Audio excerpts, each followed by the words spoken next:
जय हिंद दोस्तों। कैसे हैं आप? मैं उम्मीद करता हूं कि आप बहुत अच्छे होंगे। दोस्तों, जो हमारा एसआई का सेशन चल रहा है उसके संबंध में फिर आपके सम्मुख उपस्थित हूं, आपका हमदर्द, आपका दोस्त, आपका भाई। दोस्तों, आज का जो हमारा टॉपिक है केंद्र राज्य संबंध, काफ़ी ज़्यादा महत्वपूर्ण टॉपिक है दोस्तों। ये शकील आजमी की लाइन है दोस्तों कि परों को खोल, जमाना उड़ान देखता है, जमी पे बैठ के क्या आसमान देखता है, मिला है हुस्न तो इस हुस्न की हिफाजत कर, संभल के चल तुझे सारा जहान देखता है। इसके माध्यम से दोस्तों वो आपको हिदायत और आपको एक सलाह मशवरा पेश करना चाहते हैं। मैं उम्मीद करता हूं कि आपको इन पंक्तियों का भावार्थ समझ में आ गया होगा। अब आज के टॉपिक क्या है दोस्तों हमारे? केंद्र राज्य संबंध। इनके बारे में हम पढ़ेंगे कि संवैधानिक व्यवस्था किस प्रकार से है, कि संविधान में केंद्र राज्य संबंधों के बारे में कहाँ वर्णन किया गया है। फिर विधायी संबंध मतलब कानून निर्माण से संबंधित, इनके बारे में पढ़ेंगे। प्रशासनिक संबंध, प्रशासन से संबंधित जो संबंध रहेंगे इनके बारे में हम आगे देखेंगे। वित्तीय संबंधित या वित्त से संबंधित इसको देखेंगे। फिर तनाव के कौन कौन से क्षेत्र हैं, मतलब कौन कौन से विषय हैं जहाँ पर केंद्र और राज्य संबंध, केंद्र और राज्यों के मध्य क्या होता है, विवाद उत्पन्न होता है। फिर जो केंद्र और राज्यों के मध्य सामंजस्य स्थापित करने के लिए कौन कौन से आयोग आए, उन्होंने क्या सुझाव दिए, उसके बारे में हम पढ़ेंगे। वो सारांश है दोस्तों। और इसके बाद हम क्या रहेंगे, 10 क्वेश्चन को हल करेंगे। ठीक है, जो विभिन्न एग्जाम में समय समय पे पूछे गए हैं और काफ़ी ज़्यादा इम्पोर्टेंट है। तो दोस्तों, मैं आपसे उम्मीद करता हूँ कि इस जो पूरे लेक्चर को आप ध्यानपूर्वक देखें, जिससे क्या रहेंगे कि वो आप जो क्वेश्चन आएंगे लास्ट में वो आपसे बन जाए और आपको कॉन्फिडेंस मिले। अब देखते हैं। सबसे पहले संवैधानिक व्यवस्था। भारतीय संविधान का संघीय ढांचा है। संघीय ढांचा से तात्पर्य होता है दोस्तों, संघीय ढांचा से तात्पर्य होता है कि यहाँ एक केंद्र सरकार रहेगी और एक राज्य सरकार रहेगी। ये अपने क्षेत्र में काम करेगी, ये अपने क्षेत्र में कार्य करेगी। ठीक है, मतलब एक केंद्र सरकार रहेगी और ये राज्य सरकार रहेगी। और दोनों का उद्देश्य क्या है दोस्तों? राज्य या देश को चलाना, देश का संचालन। ये संघात्मक विशेषता है, संघीय ढांचा होता है। अब इसमें दोस्तों विधायी कार्यपालिका, ये विधायी, कार्यकारी और वित्तीय शाखा का विभाजन केंद्र और राज्यों के बीच में किया गया है कि केंद्र को कुछ विधायी अधिकार दिए गए हैं, ठीक है, प्रशासनिक अधिकार दिए गए, वित्तीय अधिकार दिए गए। राज्य को भी कुछ विधायी, प्रशासनिक और वित्तीय अधिकार, मतलब एक प्रकार से विषय प्रदान कर दिए गए कि इन विषयों पे केंद्र कानून बनाएगा, इन विषयों पे कौन, राज्य कानून बनाएगा। फिर न्यायिक शक्ति का विभाजन नहीं है। न्यायपालिका का दोस्तों केंद्र और राज्यों के मध्य किसी प्रकार का विभाजन नहीं है, क्योंकि संविधान ने एकीकृत न्याय प्रणाली की स्थापना की है, जिसके बारे में हम अ, जब न्यायपालिका पढ़ेंगे, ठीक है, जब न्यायपालिका पढ़ेंगे, जब विस्तृत रूप से न्यायपालिका के बारे में आपको और जानकारी प्रदान की जाएगी। अब आगे, सबसे पहले विधायी संबंधों की बात की जाती है दोस्तों। तो विधायी संबंधों का संविधान के, ठीक है, विधायी संबंधों के बारे में संविधान के भाग 11, ठीक है, भाग 11 में क्या लिखा है? केंद्र और राज्यों के मध्य संबंधों का वितरण, संबंधों का विभाजन, जिसमें अनुच्छेद 245 से लेके 255 तक विधायी संबंधों का प्रावधान है।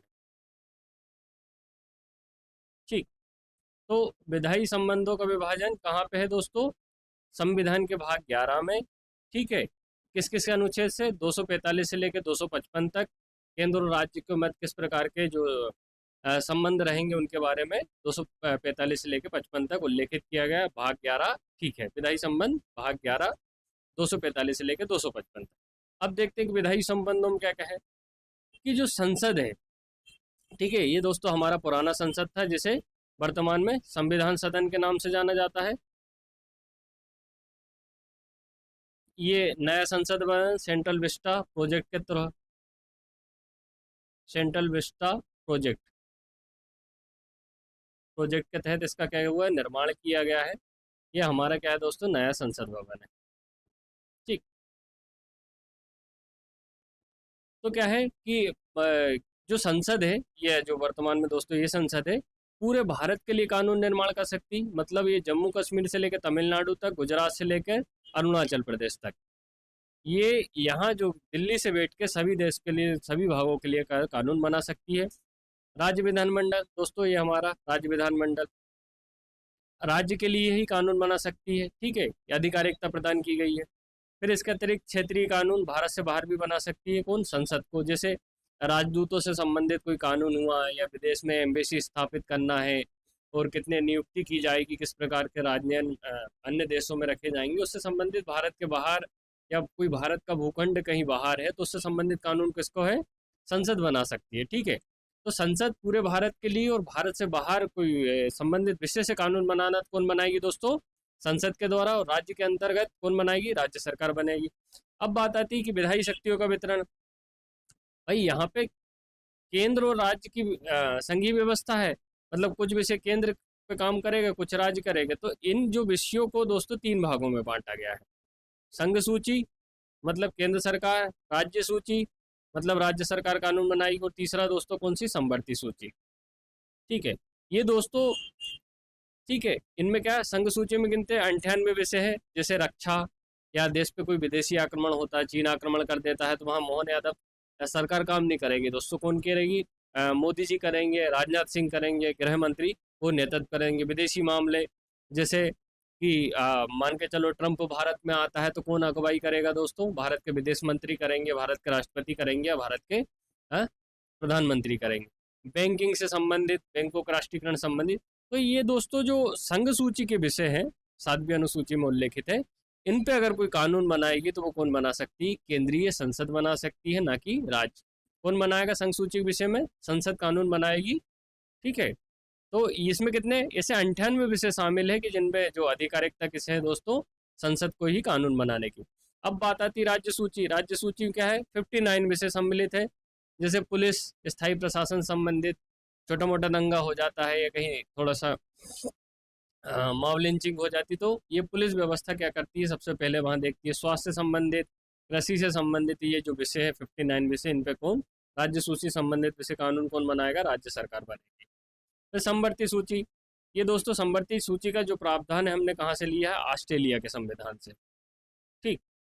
ऑस्ट्रेलिया के संविधान से समवर्ती सूची का जो प्रावधान लिया गया है, इसकी एक विशेषता है दोस्तों कि इसमें जो 52 विषय है, ठीक है, इसके जो 52 विषय समवर्ती सूची में, तो यहाँ पे केंद्र भी कानून बना सकती है प्लस राज्य भी बना सकती है। भाई ये कैसी बात हुई? तो भाई केंद्र भी बना लेगा और राज्य भी बना लेगा तो विवाद उत्पन्न हो सकता है। बिल्कुल दोस्तों, कि जब अगर कोई कानून के संबंध में विवाद उत्पन्न होता है तो किसके कानून को वरीयता दी जाएगी? फिर वहां पे कौन रहेगा दोस्तों? केंद्र सरकार या संसद द्वारा जो बनाया गया कानून को क्या दी जाएगी? महत्ता प्रदान की जाएगी, और राज्य द्वारा क्या हो जाएगा? लोप हो जाएगा उस कानून का।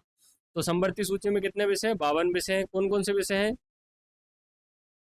आपराधिक कानून जैसे भारतीय न्याय प्रणाली कानून, ठीक, शिक्षा से संबंधित विषय और अन्य ऐसे 52 विषय सम्मिलित हैं। तो संघ सूची में कौन कानून बनाता है दोस्तों? संसद बनाती। कितने विषय हैं? 98 विषय हैं। राज्य सूची में राज्य विधानमंडल, या वर्तमान में मोहन यादव सरकार या योगी सरकार कानून बनाती है, उसमें कितने विषय हैं? 59 विषय सम्मिलित है। समवर्ती सूची कहाँ से ली गई? ऑस्ट्रेलिया की संविधान से। कितने विषय हैं दोस्तों? 52 विषय शामिल है, जिसपे केंद्र और राज्य दोनों को आधिकारिकता है, लेकिन विवाद में केंद्र के जो कानून को वरीयता दी जाएगी। अब संसद का राज्य सूची में हस्तक्षेप, ठीक, संसद का राज्य सूची में हस्तक्षेप। कि देखो भाई, संसद को क्या है? संघ सूची में जो 98 विषय में कानून बनाने का अधिकार है, ठीक है। तो वो जो राज्य सूची है, राज्य सूची में क्यों हस्तक्षेप करेगी? ये क्या होती? कुछ विशेष परिस्थितियां होती है दोस्तों। विशेष परिस्थितियां उत्पन्न हो जाती है कि कभी कभी क्या होता है, जैसे हमारे घर में क्या रहता है दोस्तों, कभी कभी पिताजी क्या होता है, मुख्य निर्णयकर्ता के रूप में होते हैं, लेकिन कभी कभी दादा को भी बीच में बोलना पड़ता है, हमारे बुजुर्गों को भी बोलना पड़ता है। तो इसी प्रकार कभी कभी आपात स्थिति आ जाती है तो मुख्य मोर्चे पर संसद को आना पड़ता है। तो वो कब कब आती है? सबसे पहले राज्यसभा का प्रस्ताव, कि संसद कानून बना सकती है। राष्ट्रीय हित में राज्यसभा, जो राज्यसभा है या उच्च सदन है, 2/3 बहुमत से संसद को राज्य सूची के विषय पर कानून बनाने का अधिकार देती है। अगर संसद को, ठीक है दोस्तों, लगता है या महसूस होता है कि ये कोई विषय है, ये विषय है, इस पे कानून नहीं है, कानून नहीं है, लेकिन वर्तमान में हमारे राष्ट्रीय हित के लिए कानून बनाना अनिवार्य है, तो संसद क्या कर सकती है, इस पर क्या कानून का निर्माण कर सकती है। ठीक है, लेकिन उसकी शर्त क्या है कि वो संसद जो राज्यसभा है, राज्यसभा के 2/3 बहुमत से क्या होना चाहिए, विषय पर कानून बनाने 2/3 बहुमत से क्या वो विधेयक पारित होना चाहिए, तभी कानून बनाएगा। 2/3 मतलब दोस्तों कि अगर 100 सांसद है राज्यसभा में, राज्यसभा के कितने 66% सांसद उस पर क्या रहेंगे, पक्ष में मत करेंगे। ठीक है, अपने पक्ष में वोट करेंगे तभी वो कानून बनेगा, अन्यथा नहीं बनेगा। फिर दूसरी कौन सी स्थिति है कि भाई संसद राष्ट्रीय आपातकाल, आपातकालीन दौरान संसद राजसूची विषय पर कानून बने। जो पहला वाला है दोस्तों, ये 1 साल तक लागू रहता है। ठीक, 1 वर्ष तक लागू रहता है, इसे हर वर्ष अनंत काल तक के लिए बढ़ाया जा सकता है। ठीक है, कि जो संसद राज्य सूची में कानून बनाएगी तो उसकी जो समय अवधि कितनी होती है, 1 वर्ष की होती है, लेकिन उसे समय समय पर 1 वर्ष 1 वर्ष 1 वर्ष करके अनंत काल तक बढ़ाया जा सकता है। फिर जो दूसरा विषय है कि राष्ट्रीय आपातकाल, राष्ट्रीय आपातकाल क्या होता है, 352 के तहत जब देश पे आक्रमण हो जाता है या सशस्त्र विद्रोह हो जाता है, तो क्या हो जाता है, असामान्य परिस्थिति उत्पन्न हो जाती है या विपत्ति आ जाती है, तो क्या होता है, तब क्या संसद होती है राज्य सूची के विषय में कानून बना सकती है, संसद राज्य सूची के विषय में कानून बना सकती है। तो पहला क्या है, राज्यसभा प्रस्ताव पारित कर दे, दूसरा राष्ट्रीय आपातकाल 352 के तहत, फिर तीसरा क्या है कि राज्यों के अनुरोध पर 2 या 2 से अधिक राज्यों के अनुरोध पर संसद राज्य सूची में कानून बना सकती है। कि भाई जैसे अपन बात करें पंजाब और हरियाणा है, ठीक, पंजाब और हरियाणा राज्य बोलते हैं कि भैया हमको है ना चंडीगढ़ के प्रशासन से संबंधित एक कानून चाहिए, जिससे कि हम दोनों का उस पर, क्योंकि दोनों की राजधानी क्या है, चंडीगढ़ है, तो उसके प्रशासन को सुचारू रूप से संचालित करने के लिए इस प्रकार का कानून बनाए कि हमारे दोनों के मध्य में किसी प्रकार का टकराव ना हो, तो ये दोनों के अनुरोध से क्या हो सकता है, कानून बना सकते हैं। तीसरा हो गया, चौथा क्या है, अंतर्राष्ट्रीय समझौते, संसद अंतर्राष्ट्रीय समझौतों को लागू करने के लिए राज्य सूची के विषय में कानून बना सकती। जैसे कि हमने दोस्तों कोई यूएसए से कोई समझौता किया है, ठीक, मान के चलो इसमें जैविक खेती से संबंधित, जैविक खेती से संबंधित कोई कानून है, यूएस से समझौता करा है, लेकिन राज्यों में लागू करने में दिक्कत आ रही है क्योंकि राज्य के खेती संबंधित अपने कानून है, तो संसद क्या करेगी, यहाँ इस कानून को लागू करने के लिए कानून बना सकती है। ठीक है, इस समझौते को लागू करने के लिए कानून बना लेगी, क्योंकि अमेरिका के साथ हमने जो समझौता किया है वो हमारा राष्ट्रीय गौरव का विषय है, राष्ट्रीय महत्व की बात। राष्ट्रपति शासन, जब 356 दोस्तों, आर्टिकल 356 के तहत जो राज्य में काफ़ी ज़्यादा भ्रष्टाचार हो जाता है, जो संवैधानिक तंत्र विफल हो जाता है, तो राष्ट्रपति क्या करता है, प्रेसिडेंट क्या रहता है, राज्य को अपने हाथ में लेता है। ठीक है, तो इस दौरान क्या रहता है कि इस दौरान क्या होता है कि जो राष्ट्रपति होता है, मान के चलो संसद के निर्देश पे काम करता है, तो वो क्या होगा, राज्य के संबंध में कानून बना सकती है। तो संसद राज्य सूची में कब कब हस्तक्षेप करेगी, राज्यसभा अनुच्छेद, ये आर्टिकल 249 है दोस्तों, है ना, आर्टिकल 249 के तहत राष्ट्रीय हित में 2/3 बहुमत से अगर विधेयक पारित हो तो कानून बन जाएगा। राष्ट्रीय आपातकाल समय राज्यों के अनुरोध पर अंतर्राष्ट्रीय समझौतों को लागू करने के लिए और राष्ट्रपति शासन के। अब देखते हैं केंद्र का राज्य कानून पर नियंत्रण। ठीक है, मतलब केंद्र सरकार का जो राज्य के कानून पर किस प्रकार से नियंत्रण होता है। ठीक है, मैं मोदी जी का राज्य पे या योगी जी पे या फिर मोहन यादव जी पे किस प्रकार का नियंत्रण होता है, उसको देखते हैं कि राज्यपाल कुछ विधेयक को राष्ट्रपति के विचार के लिए आरक्षित रख सकता है। तो दोस्तों जो राज्यपाल होता है, राज्यपाल होता है या जो राज्य का सर्वोच्च प्रमुख होता है, राज्य का सर्वोच्च प्रमुख होता है दोस्तों, ये केंद्र के प्रतिनिधि के तौर पर, ठीक है, केंद्र के प्रतिनिधि के तौर पर राज्य में शासन का संचालन करते हैं। ठीक है, केंद्र के प्रतिनिधि या कि उसके तौर पर क्या है, राज्य में प्रशासन का सर्वोच्च होते हैं। तो जब इनके पास कोई विधेयक आता है, मान के चलो कि मोहन यादव जी सरकार द्वारा क्या किया, एक विधेयक पेश किया कि भैया हम जो कृषि से संबंधित ये कानून लाए हैं या पुलिस व्यवस्था से संबंधित ये कानून लाए, आप इस पर साइन कर दीजिए, क्योंकि साइन करने के बाद ही वो क्या करता है, अधिनियमित होता है, कानून बनता है। तो उन्होंने क्या करा कि साइन करा भी नहीं और मना भी नहीं किया, और उसको क्या रख लिया, अपने जेब में रख लिया, पॉकेट में रख लिया, और कहा, बोले कि हम अब इस पे राष्ट्रपति से विचार करेंगे, फिर उसके बाद ही हम इस पे साइन करेंगे, तभी ये कानून बनेगा। तो इससे क्या होगा दोस्तों कि राज्यपाल किसका, केंद्र का प्रतिनिधि था, तो केंद्र का नियंत्रण कहाँ हो गया, राज्य सरकार पे हो गया। ठीक है, मतलब वो कानून को मतलब बनाने में हस्तक्षेप कर ही रहे हैं एक प्रकार से। फिर दूसरा क्या है, कुछ विधेयक को राज्य विधानमंडल में पेश करने के लिए राष्ट्रपति की पूर्व अनुमति की आवश्यकता होती है। जैसे कि राज्य को कोई विधेयक बनाना है, तो विशेष कानून, तो उसमें क्या है, सबसे पहले केंद्र से पूछने जाएगा, तो एक प्रकार से केंद्र का नियंत्रण हुआ ना। अब आगे देखते हैं, ये विधायी शक्तियां हो गई दोस्तों। अब होते प्रशासनिक संबंध। तो प्रशासनिक संबंध का दोस्तों संविधान के भाग 11 में ही, ठीक, भाग 11 में, ठीक है, याद रखना, अनुच्छेद 256 से लेकर 263 तक विधायी संबंधों का वर्गीकरण, विधायी संबंधों का वर्गीकरण, ठीक, विधायी संबंधों का वर्गीकरण। अब देखते हैं इसमें क्या क्या है।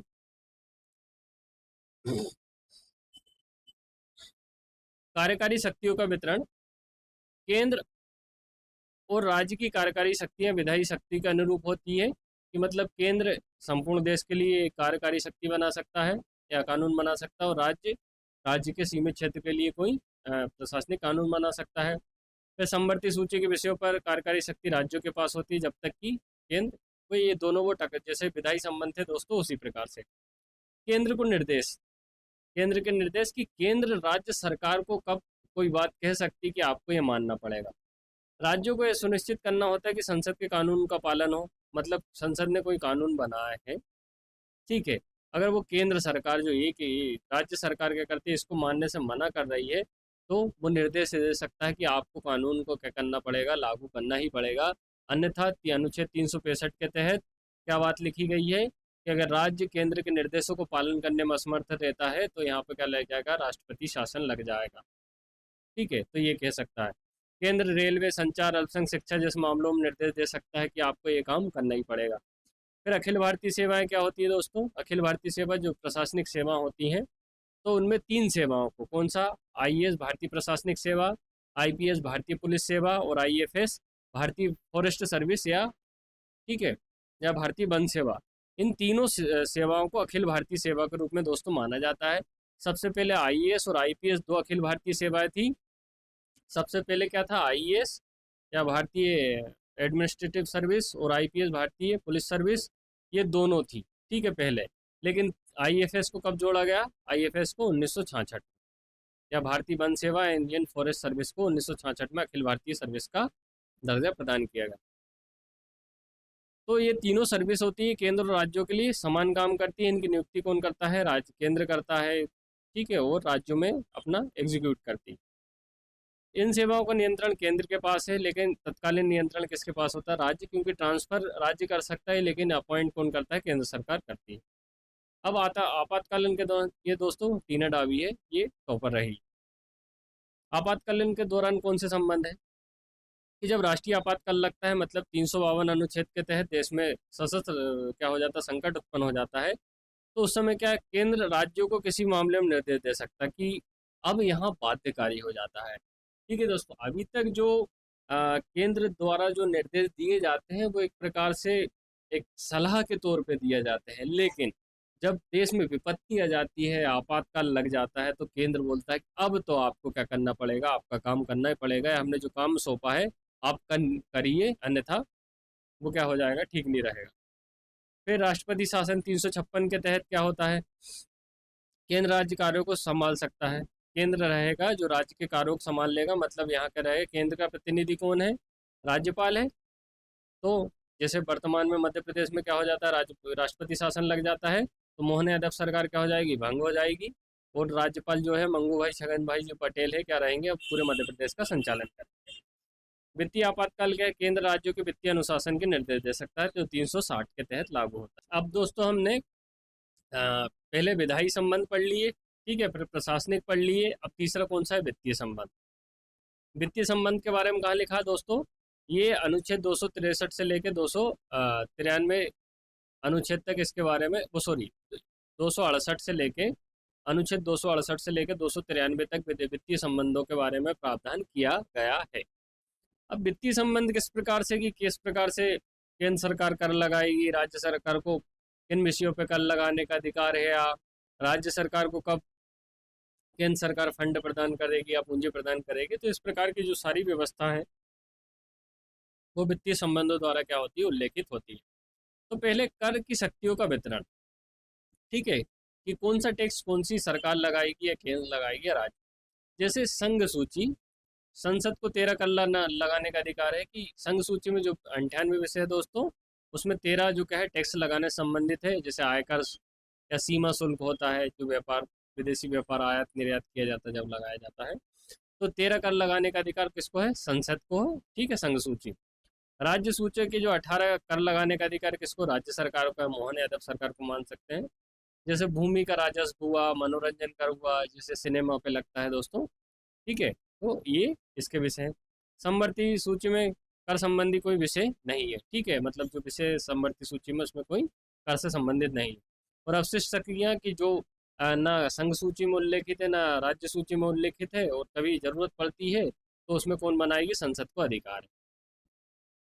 तो संघ सूची में कर से संबंधित कितने विषय हैं, 13 है। राज्य सूची में कर से संबंधित 18 है। तो समवर्ती सूची में प्रावधान नहीं है कर से संबंधित, और अवशिष्ट शक्तियाँ संसद को दी गई। अब कर राजस्व का वितरण वितरण, ठीक है, मतलब क्या हुआ, ठीक है, ये हमारी जो वित्त मंत्री निर्मला सीतारमन जी है, और ये दोस्तों जीएसटी है। तो इनने कोई टैक्स इकट्ठा कर लिया, मान के चलो ये देश का टैक्स इकट्ठा कर लिया, ठीक है। तो जो विभिन्न राज्य हैं, ठीक है, A B C D, इनमें किस प्रकार से राजस्व का वितरण करेंगे, क्योंकि जो 18 विषय हैं ये भी देश संपूर्ण देश से लिए जाते हैं, ठीक है, संपूर्ण देश से लिए जाते हैं, तो इसमें राज्य भी शामिल है। भाई जब राज्य से आप इकट्ठा कर रहे हो तो राज्य को कुछ नहीं दोगे क्या, देना पड़ेगा, भले ही वो आपके अधिकार क्षेत्र में है, क्योंकि जो ग्राउंड लेवल से इकट्ठा कहाँ से किया आपने, राज्यों से किया है।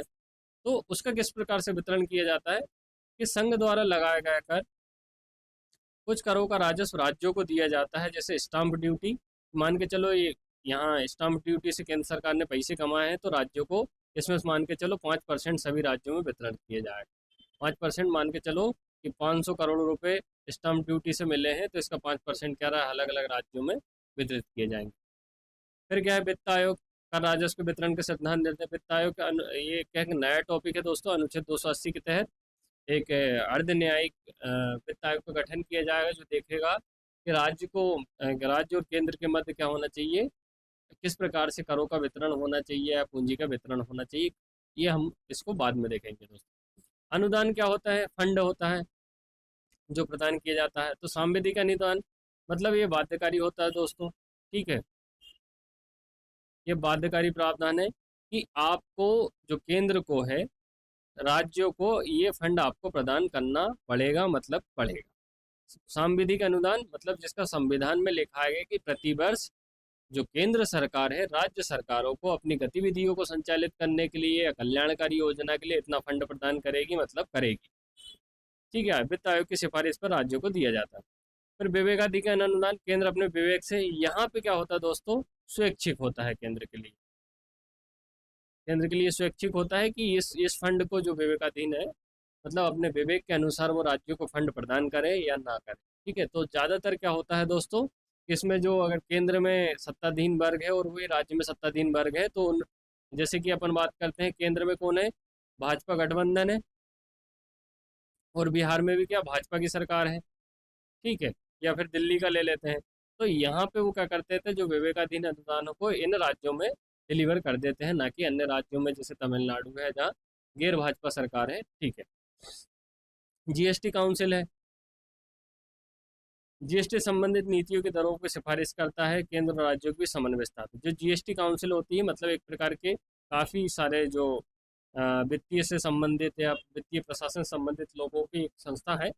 ये केंद्र और राज्यों के बीच समन्वय स्थापित करते हैं कि वित्त से संबंधित कोई हो क्या होना चाहिए, विवाद उत्पन्न नहीं होना चाहिए। अब देखते हैं कि भाई जब बंटवारा हो चुका है कि केंद्र के कानून पे, ठीक है, सेंट्रल है और ये स्टेट है, भाई इन पे सबका बंटवारा हो चुका है, विधायी संबंधी, प्रशासनिक और वित्तीय, स्टेट का भी बंटवारा हो गया है इन फिर भी इन दोनों के मध्य में ये टकराव कहाँ कहाँ उत्पन्न होता है, किन किन विषयों पे टकराव होता है, इसके बारे में हम देखेंगे। पहला क्या है, राज्यपाल की नियुक्ति और भूमिका।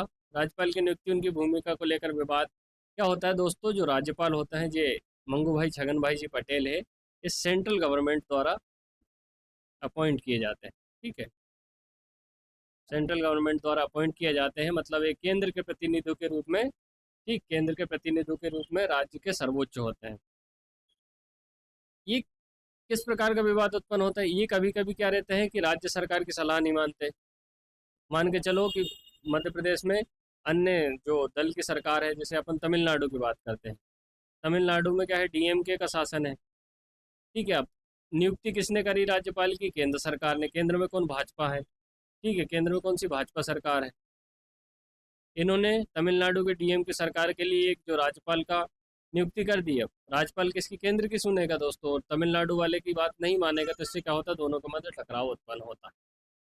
फिर राष्ट्रपति शासन का दुरुपयोग, राजनीतिक हितों के लिए राष्ट्रपति शासन, जैसे दोस्तों जो 1975 में राष्ट्रपति शासन लगा था इस प्रकार, इसमें क्या हुआ था, उससे राष्ट्रपति शासन का दुरुपयोग होता हुआ दिखाई गया था, क्योंकि अनैतिक आधारों पर या असंवैधानिक आधारों पर क्या हो गया था, 25 जून 1975 को राष्ट्रपति शासन लगा दिया गया था। वित्तीय संसाधनों का असमान वितरण, केंद्र राज्यों को पर्याप्त वित्तीय संसाधन नहीं मिलना। ठीक है, राज्य का संचालन कैसे होगा दोस्तों? जब उसके पास वित्तीय साधन की आवश्यकता होगी। जैसे हमें हमारा जीवन चलाने के लिए पूंजी आवश्यकता होती है, जैसे राज्य भी कब चलेगा? जब वित्तीय साधन रहेंगे। तो क्या उसमें कभी कभी भेदभाव होती है, कर दिया जाता है, इसलिए इसमें भी क्या होता है, टकराव की स्थिति। अखिल भारतीय सेवाओं का प्रबंधन, आईएएस आईपीएस जिस केंद्र का नियंत्रण है, ये केंद्र के प्रतिनिधियों के रूप में आईएएस और आईपीएस काम करते हैं। ठीक है, इनसे भी क्या होता है, टकराव होता है। कभी कभी क्या होता है, राज्य सरकार के खिलाफ बयान देना या फिर उनकी सलाह को नहीं मानना, तो ये देखे गए हैं प्रमुख विषय। दोस्तों, ये मणिपुर में जैसे राष्ट्रपति शासन की मांग को लेकर क्या हो रहा है, प्रदर्शन हो रहा है, और संसद में भी इसके बारे में बात की गई। अब ये टकराव होता है दोस्तों, ये सेंट्रल और ये स्टेट के मध्य टकराव होता है। तो टकराव समय समय पे होता रहता है, तो इनको सुधार करने के लिए कुछ नहीं किया गया। सुधार करने के लिए क्या किया गया कि भाई जो विवाद है, ठीक है, जब दो व्यक्ति की लड़ाई होती है, ए व्यक्ति और बी व्यक्ति की, तो बीच बचाव करने कोई तो आता है ना, थोड़े समय के लिए। तो इसके लिए क्या किया गया, जो बीच बचाव करने के लिए कौन कौन से आयोग आए? पहले सरकारी आयोग आया। ठीक है, सरकारी आयोग ये पूछा जाता है दोस्तों, है ना, विभिन्न एग्जाम में पूछा गया है कि केंद्र और राज्य संबंधों संबंधित कौन सा आयोग संबंधित है? सरकारिया आयोग, सरकारिया आयोग। कब गठित किया गया था? 83, ठीक, 88 में रिपोर्ट की थी। अब इसने कौन कौन सी सिफारिश की थी कि किन किन विषयों पर केंद्र और राज्यों के मध्य क्या होता है, तनाव उत्पन्न होता है, लड़ाई झगड़े होते हैं। तो इन्होंने इनके लिए क्या करा था कि एक अंतर्राज्यीय परिषद की स्थापना कर दो। अंतर्राज्यीय परिषद क्या होती है दोस्तों, कि मान के चलो ये केंद्र है और ये भी राज्य है, तो कुछ प्रतिनिधि सभी राज्यों से लिए जाएंगे, मतलब 28 राज्यों के प्रतिनिधि, 28 प्रतिनिधि, सेंट्रल गवर्नमेंट के प्रतिनिधि, और कुछ न्यूट्रल व्यक्ति या आ, न्यायपालिका से संबंधित व्यक्ति। तो क्या रहेंगे, सभी का अपना क्या रहेगा, इसमें मत रखे जाएंगे, और बहुमत के आधार पर क्या होगा, निर्णय लिया जाएगा। तो इससे क्या होगा, केंद्र और राज्यों के मध्य विवाद क्या होगा, विवाद उत्पन्न नहीं होगा। तो अंतर्राज्यीय परिषद, ठीक है, मतलब विवाद को सुलझाने के लिए एक प्रकार से पंच, जो हमारी ग्रामीण व्यवस्था में सरपंची जो प्रणाली है कि पांच पंच बैठ के क्या होते, डिसीजन देते थे, तो इसी प्रकार से वो सरपंची जो पंचायत पंचायत टाइप की व्यवस्था है दोस्तों, अंतर्राज्यीय परिषद। इसमें क्या रहेंगे, सभी राज्यों के प्रतिनिधि रहेंगे, केंद्र के प्रतिनिधि रहेंगे, पत्रकार रहेंगे, तो वो क्या करेंगे, अपना डिसीजन देंगे, और फिर क्या होगा, तो उससे क्या रहेगा, स्पष्ट रूप से निर्णय ले लिया जाएगा। फिर राष्ट्रपति शासन का सीमित उपयोग, जो 356 के तहत कभी कभी क्या होता है दोस्तों, कि केंद्र ने डिसीजन दिया, निर्णय दिया, राज्य ने लागू करने से मना कर दिया, तो गुस्से में आ गए, यहाँ पे राष्ट्रपति शासन लगा दिया, तो ये नहीं होना चाहिए। ठीक है, फिर राज्यपाल की नियुक्ति मुख्यमंत्री से परामर्श से होनी चाहिए, कि जो राज्यपाल है कि आप नियुक्त कर रहे हैं, तो पहले ऐसे व्यक्ति को नियुक्त करोगे जिससे क्या होगा कि प्रशासनिक द्वंद्व उत्पन्न नहीं होगा, कि मुख्यमंत्री कुछ बोल रहे हैं, राज्यपाल नहीं मान रहा है, राज्यपाल कुछ बोल रहा है तो मुख्यमंत्री उनकी सलाह नहीं मान रहा है, तो इससे क्या तनाव उत्पन्न होता रहता है। तो ये जो विशेष सिफारिशें की थी दोस्तों अंतर्राज्यीय परिषद, ये पूछा जाता है किस आयोग के द्वारा? सरकारी आयोग, राष्ट्रपति शासन के और राज्यपाल की नियुक्ति। ठीक है, अब जो दूसरा आयोग कौन सा है? पुंछी आयोग, मदन मोहन पुंछी की अध्यक्षता में 2007 में गठित किया गया था दोस्तों। इन्होंने क्या क्या बात कही थी? सहकारी संघवाद को बढ़ावा देना, मतलब कि जो हमारा फेडरल सिस्टम है, जैसे केंद्र और राज्य के जो संबंध है, इसमें दोनों की बराबर भूमिका होनी चाहिए। मान के चलो कि केंद्र सरकार कोई डिसीजन ले रही है, ठीक है, केंद्र सरकार डिसीजन ले रही है, तो उसमें राज्यों से भी क्या होना चाहिए, पूछा जाना चाहिए।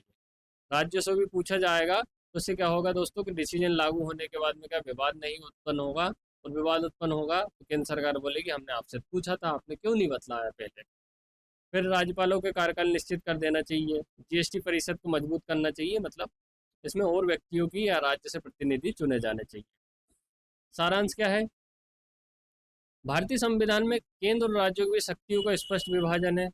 बिल्कुल है दोस्तों। संघ सूची, राज्य सूची और समवर्ती सूची में स्पष्ट रूप से लिखे गए हैं। विधायी, प्रशासनिक, वित्तीय संबंधों को केंद्र को अधिक शक्तिशाली बनाया गया है। स्पष्ट रूप से कि हम देखते हैं दोस्तों 98 विषय संघ सूची में शामिल है, समवर्ती सूची में भी ज़्यादा विषय शामिल है, जिसमें किसको, केंद्र को वरीयता है। राज्यपाल की भूमिका कभी कभी संदिग्ध दिखाई देती है दोस्तों। राष्ट्रपति शासन वित्तीय संसाधनों पर केंद्र राज्य संबंधों के तनाव के मुख्य कारण है। सरकारी आयोग, पंछी आयोग ने केंद्र राज्य संबंधों के लिए महत्वपूर्ण सुधार की। ये काफ़ी ज़्यादा इंपॉर्टेंट सिफारिश है सरकारी आयोग और पंछी आयोग। तो दोस्तों इसमें इनका जो टाइम भी पूछा जाता है कि सरकारी आयोग का कब गठन किया गया था। ठीक है, तो सरकारी आयोग कब आया था, 83 में। पंछी आयोग कब आया था, 2007 में। दोनों का संबंध किससे है दोस्तों, केंद्र राज्य संबंधों को सुधारने के लिए से कि केंद्र और राज्य दोनों आपस में ना लड़े। अब दोस्तों जो हमने आज अभी आपको टॉपिक पढ़ाया उससे संबंधित हम 10 क्वेश्चन हल करने का प्रयास करेंगे। दोस्तों आपने, मैं उम्मीद करता हूँ कि बहुत ध्यान से पूरा लेक्चर देखा होगा, तो आपसे ये जो क्वेश्चन है वो बन जाएंगे। भारतीय संविधान में किस प्रकार का ढांचा है, एकात्मक है, संघीय है, राजशाही या संसदीय। कौन सा है दोस्तों, संघीय ढांचा है। संघीय ढांचा मतलब केंद्र और राज्य दोनों मिलकर शासन करें। दूसरा क्या है, न्यायिक शक्तियों का विभाजन कैसा है, केंद्र और राज्यों के बीच। ठीक है, केवल केंद्र के पास एकीकृत न्याय प्रणाली का और केवल राज्यों के पास। तो किस प्रकार की न्यायिक शक्तियां हैं, शक्तियों का विभाजन है दोस्तों, एकीकृत न्यायिक प्रणाली है हमारे यहाँ। शक्तियों, वो न्यायपालिका में किसी प्रकार का कोई विभाजन नहीं है। संघ सूची में कितने विषय हैं, संघ सूची 7वीं अनुसूची दोस्तों, इसकी जो पहली सूची है वो क्या कहलाती है, संघ सूची। इसमें कितने विषय हैं, कितने विषय हैं दोस्तों, 98 विषय। इसमें कानून कौन बनाएगा, संघ सरकार बनाएगी। ठीक, संघ सरकार या मोदी जी कानून बनाते हैं इसमें, इतने जो 98 विषय। समवर्ती सूची क्या होती है दोस्तों, ठीक है, समवर्ती सूची कहाँ से ली है हमने, ऑस्ट्रेलिया से ली है। इसमें कानून कौन बनाता, सेंट्रल और स्टेट दोनों बनाते हैं। विवाद हुआ तो किसकी वरीयता दी जाएगी, सेंट्रल की दी जाएगी। इसमें कितने विषय हैं, 52 विषय। ठीक है, ये पूछा जाता है दोस्तों समय समय पे एग्जाम में, ये साधारण से क्वेश्चन है। ठीक है, आपसे भी पूछे जा सकते हैं।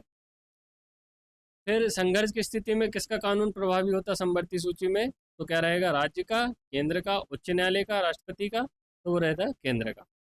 राष्ट्रीय आपातकालीन के द्वारा संसद किस सूची के विषय पर कानून बना सकती है, जब राष्ट्रीय आपातकाल लगता है या देश में संघर्ष उत्पन्न हो जाता है या आपात स्थिति आ जाती है, तो 352 के तहत राष्ट्रपति शासन लग जाता है, राष्ट्रीय आपातकाल। तो उसमें क्या रहेगी, जो संघ सरकार रहेगी वो राज्य सूची के विषय में क्या करती, कानून बना सकती। किस अनुच्छेद में उल्लिखित है दोस्तों, अनुच्छेद 200, वो सॉरी 252, 352। ठीक है, अखिल भारतीय सेवा IAS IPS का नियंत्रण किसके पास है, नियंत्रण केंद्र के पास, राज्य के पास, केंद्र और राज्य दोनों, उच्च न्यायालय।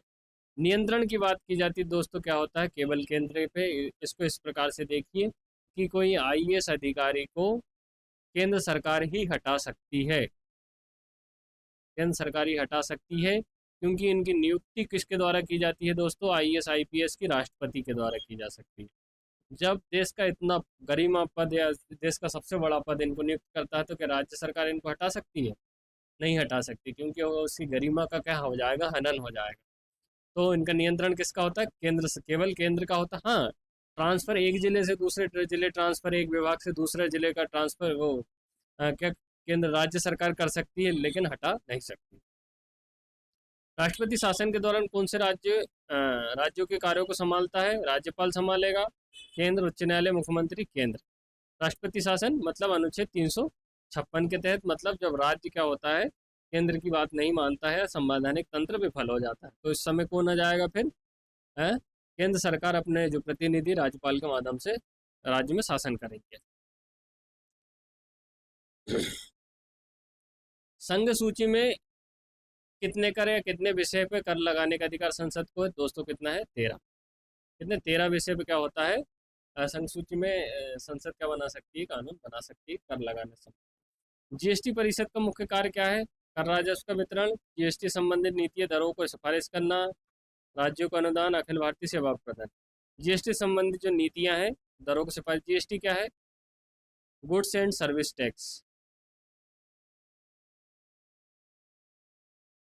ठीक, गुड्स एंड सर्विस टैक्स कब लागू हुआ दोस्तों?